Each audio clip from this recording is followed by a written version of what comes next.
নমস্কার বন্ধুরা, তন্নিস কিচেনে আপনাদেরকে স্বাগত। আজ আমি বানিয়ে দেখাবো বিরিয়ানি মশলা রেসিপি। এবং এই বিরিয়ানি মশলাটা কিভাবে রাখলে আপনারা 1 বছরেরও বেশি সংরক্ষণ করে রাখতে পারবেন, সেটাও আজ আমি করে দেখাবো। অনেক বন্ধুদের রিকোয়েস্টে আমি কিন্তু আজকে এই বিরিয়ানি মশলাটা আপনাদের সাথে শেয়ার করতে চলেছি। এই বিরিয়ানি মশলাটা কিন্তু অল ইন ওয়ান। এটা দিয়ে আপনারা বিভিন্ন রকম বিরিয়ানি, ফ্রাইড রাইস, পোলাও সব কিছুই বানাতে পারেন।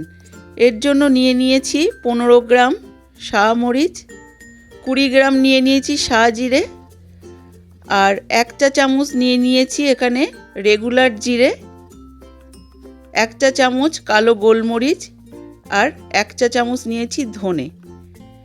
নিয়েছি 10 থেকে 12টা লবঙ্গ, আর এখানে আমি 7 থেকে 8টা নিয়েছি এলাচ, দারচিনি নিয়েছি 5 গ্রাম, 2টো বড় এলাচ, আর নিয়েছি বড় সাইজের একটা জায়ফল, 5 গ্রাম জয়িত্রী, আর স্টার আনিস নিয়েছি 3টে বা তারা ফুল, 2টো শুকনো লঙ্কা, আর 2টো তেজপাতা।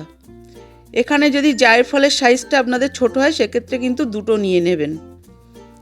এবার আমি তাওয়া গরম করতে দিয়েছি। তাওয়ায় প্রথমে দিয়ে দিচ্ছি শুকনো লঙ্কা আর দারচিনি, দিয়ে দিচ্ছি তেজপাতা আর 2 রকম এলাচ আর লবঙ্গ, দিয়ে দিচ্ছি 3টে তারা ফুল। এইবার সব উপকরণগুলো দেওয়ার পরে দিলাম জায়ফল।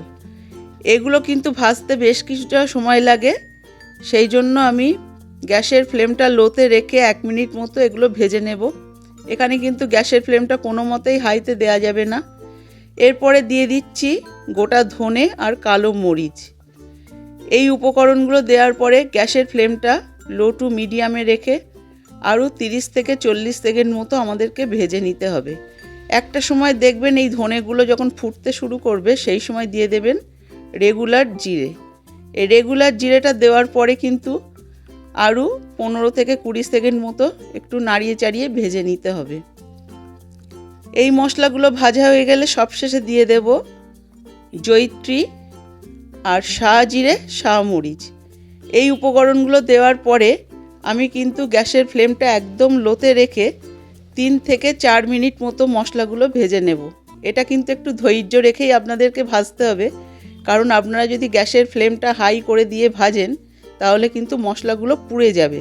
আর এখানে কোনো রকম তেল ইউজ করবেন না, খালি তাওয়াতেই কিন্তু মশলাগুলো ভাজতে হবে। মশলাগুলো আমাদের ভাজা হয়ে গেছে।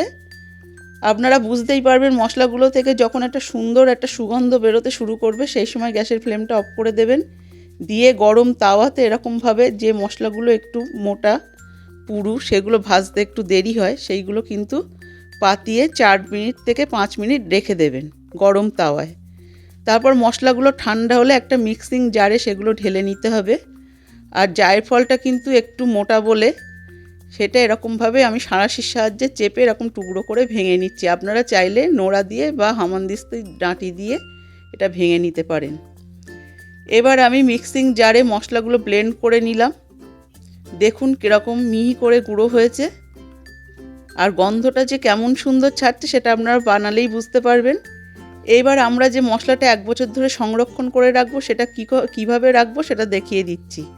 আমি এখানে ছোট ছোট 3টি পলিথিন নিয়েছি। পলিথিনের মধ্যে আমি মশলাটা 3 ভাগে ভাগ করে রেখে দেব। সব কটা মশলা কিন্তু আমি একবারে খুলবো না, যখন আমি বিরিয়ানি বানাবো বা ফ্রাইড রাইস বানাবো সেই সময় একটা একটা প্যাকেট খুলে আমি রান্না করব। দেখুন এইভাবে আমি গার্ডার দিয়ে রেখে দিয়েছি। এইবার এই প্যাকেটগুলোকে আমি একটা এয়ারটাইট কৌটোর মধ্যে সাজিয়ে রেখে দেব। যখন যেটা প্রয়োজন তখন সেটা বার করব। এই মশলাটা দিয়ে কিন্তু আপনারা 3 থেকে 4 কেজি পরিমাণ চালের বিরিয়ানি বানাতে পারবেন। আমার এই রেসিপিটা যদি ভালো লাগে তাহলে অবশ্যই সাবস্ক্রাইব করবেন, লাইক দেবেন এবং শেয়ার করবেন।